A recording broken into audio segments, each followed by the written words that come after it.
Oke, ketika kita udah tahu nih kunci keberhasilannya, sekarang hal-hal apa sih yang harus dihindari dalam komunikasi persuasif agar influencing kita untuk orang lain itu berjalan dengan baik. Kita bisa mengajak, mendorong, mempengaruhi orang itu secara lebih baik. Hal-hal apa aja yang perlu dihindari? Jangan salah langkah dalam membangun komunikasi persuasif. Alih-alih kita membujuk teman kita untuk meningkatkan kinerja, justru menjauhkannya dari tim gitu.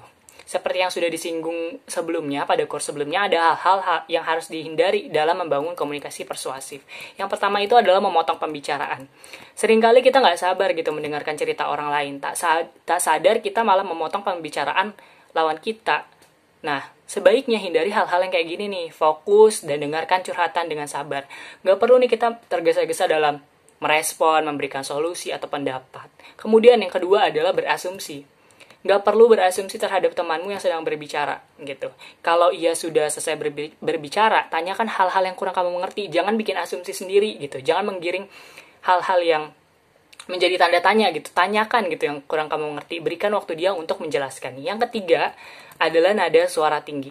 Ada kalanya nih, nada suara tinggi membuat lawan bicara kita tuh jadi tersinggung, memicu konflik akhirnya kan ya.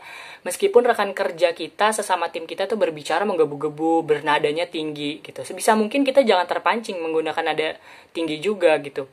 Kita bisa meresponnya dengan lebih halus ya, dengan nada yang tidak begitu tinggi. Kemudian katakanlah dengan tenang gitu mengenai persoalan yang tengah dihadapi oleh si rekan kita ini. Jika ia nggak siap nih menghadapi masalah personal atau tim, berikan alternatif bantuan gitu.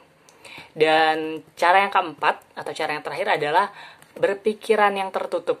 Gitu. Berpikiran tertutup dapat mempengaruhi komunikasi antar sesama rekan tim kita. Bahkan bisa pula menghancurkan persahabatan antara teman-teman sesama tim kita. Ya, kita ketika menghadapi rekan kerja yang sulit diajak kerjasama, dengarkan penjelasannya gitu, terima pendapatnya dan hargai perbedaan atas latar belakang kamu dan dirinya gitu, tanpa menghakimi gitu.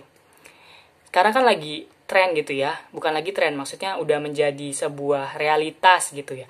Kita memiliki rekan sesama tim yang memiliki latar belakang berbeda, perbedaan kayak gitu harusnya kita bisa maklumi gitu.